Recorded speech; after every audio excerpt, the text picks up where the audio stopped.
Hello everyone, welcome back to the No Death Veterans channel. If you're new here, well, let's face it, you definitely are new here. I mean, come on. We are a really small channel. Our channel is basically three friends who try and beat as many games as possible without dying once. If we die, we have to reset our progress. Simple concept, very difficult. This month's big project is LEGO Fortnite. It's the hot stuff, the new kid in town. So we had to try it out. Well, I did, at least. Connor and Malachi, they're on their own journey to now. Stop acting like you know the way ahead, like you know the rules. There are no rules, man. We're lost. No. This should be a 5-part series, each part documenting 20 days of pure survival. Why 5 parts? Because releasing one 1-hour video would probably put you guys to sleep. Please, do put some tips and tricks for me in the comments, and without further ado, let me tell you the tale of how one hero survived 100 days without dying in LEGO Fortnite. Day 1, the spawn's looking good and I met with some pink bear who I can only assume is the guide. I don't need her though, and so I ignore her the full time. Unsure of what to do, I go and punch some trees only to find out this isn't Minecraft. Well, not exactly anyway. Scared about my low health and the dangers of this world, I get punching bushes and eating pumpkins. Christ! Look at the size of that thing, and my man is just chomping down. Night falls, and I start to panic. I realise I need shelter, so build a campfire and 2 wood shacks on this hill, as well as this town statue thing. During the night I'm met by a farmer called Sunflower, and I tell her she can stay with me. Day 2, I've survived the night. I began to chop down some trees and nearly died to this shell creature. I also followed some pixie thing to some very mid loot. I had some beef with this big tree log that had fallen over who broke my axe. Twice! I ended up giving up with it and instead upgraded my village twice. And a new arrival came in called Hayseed. He seemed like your average friendly farmer. Until he slept with my day 1 girl, Sunflower. Damn, these hoes just aren't loyal. Stole my bed too. I had to respect the confidence though, so I let him stay. Good thing that Pink Bear was holding me back though. Day 3 now, and I realised the next few things I needed to craft were health charms, so I could feel a bit more confident in my ability. I either had to kill those shell things, or wolves. I settled for both.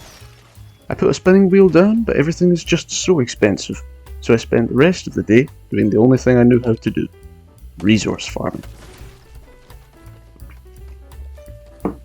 Day 4, big day here, set up a new house and put some chests in it. As my inventory space was quite low, I started the morning off by finding a llama, which had a lot of interesting things like a spicy burger and a snowberry shake. I'm sure they'll come in handy later.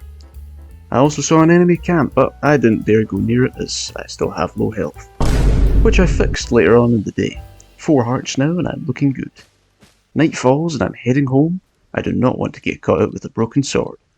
Meowsco shows up and it depresses me that my village isn't upgraded enough. I mean, look at how he handles himself, what a go. There wasn't much to do at night, so I made a small farm for the villagers to tend to. Figured I'd go with pumpkins. That day 1 goodness.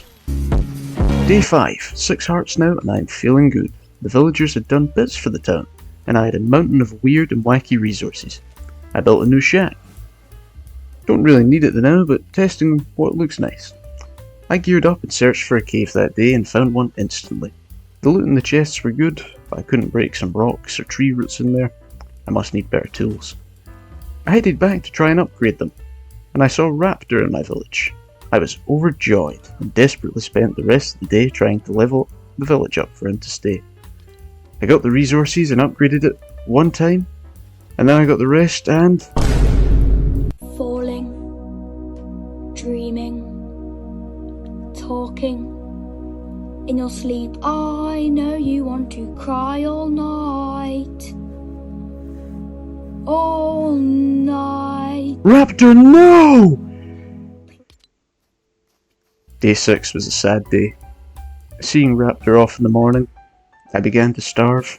The chest I found had nothing in it, and I began beating cows for no reason.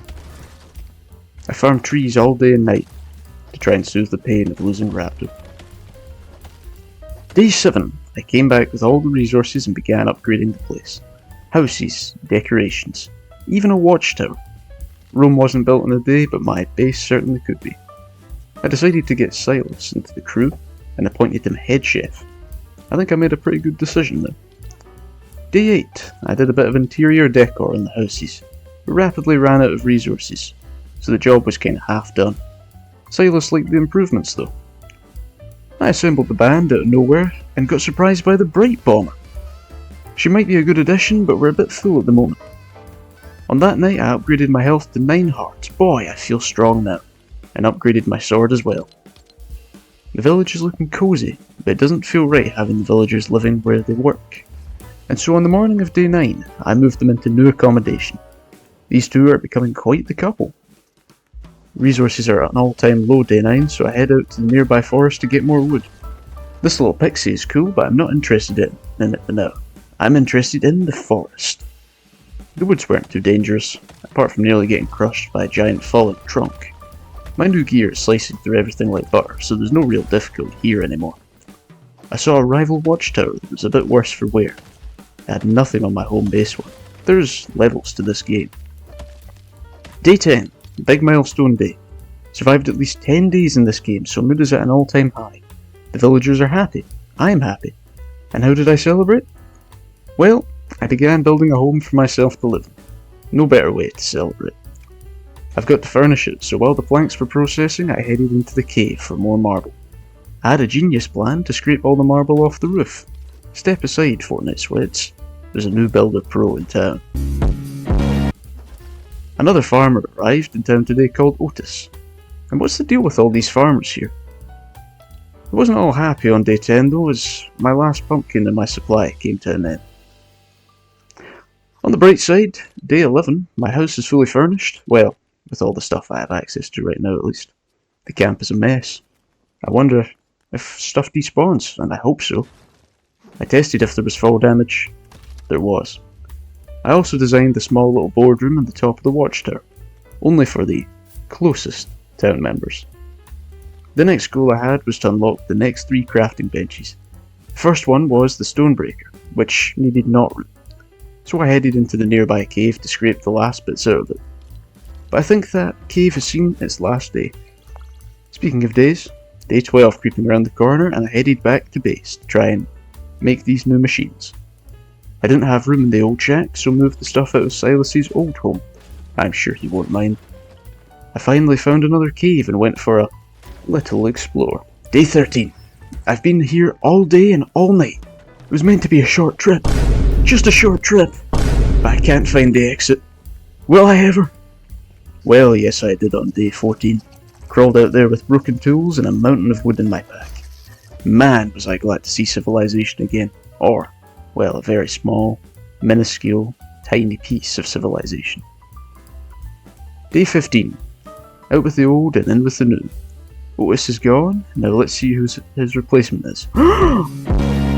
Raptor! I had a look to see if I could upgrade it, but it just wasn't looking good. I needed 3 different upgrades and I only had a day. But damn it, I must try! I was watching him all day like a hawk, desperately waiting for the materials for the first upgrade. I had a little dance break with Hayseed and Raptor. We really are becoming quite the dynamic trio. Even more dynamic if Raptor stays. But tonight will be the test. Upgrade 1 done. 2 done. 3 done.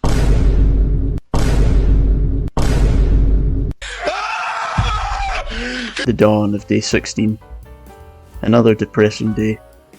History repeats itself and we are once again on the losing side. Raptor has left the camp. I build the grain mill and say my goodbyes for a second time, until we meet again. I take matters into my own hands and clear up the town of any spare bones and pickaxes lying around. Silas has a pretty terrible view out of his window now, but I don't think he'll care too much. We got Peely in to replace Raptor today. It's not the same, but a little variety is nice. I spent the rest of the day gathering resources for a farm. It sounds nicer than it was, and during the night some pesky skeletons tried to jump me, presumably after the same thing. Day 17, it was a peaceful day.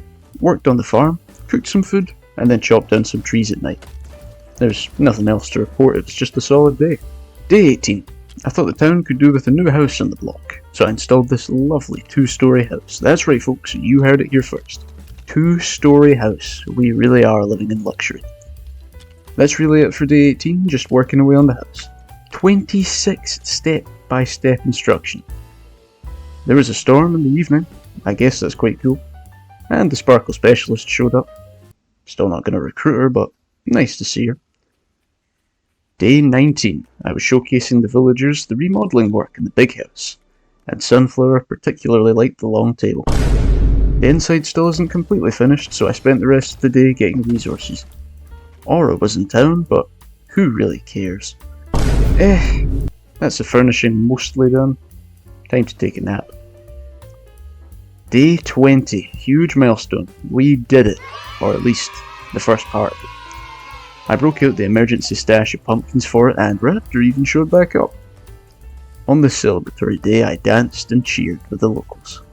Had my first official board meeting with the government of this town, and watched the sunset on a grateful universe over my town that had survived 20 days without dying. Nice. And that's a wrap. Good first episode. Initial reviews of the game. Well, it's pretty good. Like a combination of 5 or 6 different games in one. It's like a better version of LEGO Worlds in my opinion. And it's free to play, so definitely worth giving it a try if you haven't already. Oof. Now I need to do the outro by myself as well. Where's Connor and Malachi when you need them, eh? Well, if you liked the video, consider subscribing so you don't miss the second episode, or leave a comment just saying that you liked it, or if you didn't, or if you want me to do something specific in the next episode. But for now, keep surviving, keep thriving, stay safe while driving. This is the No Death Veterans, signing off.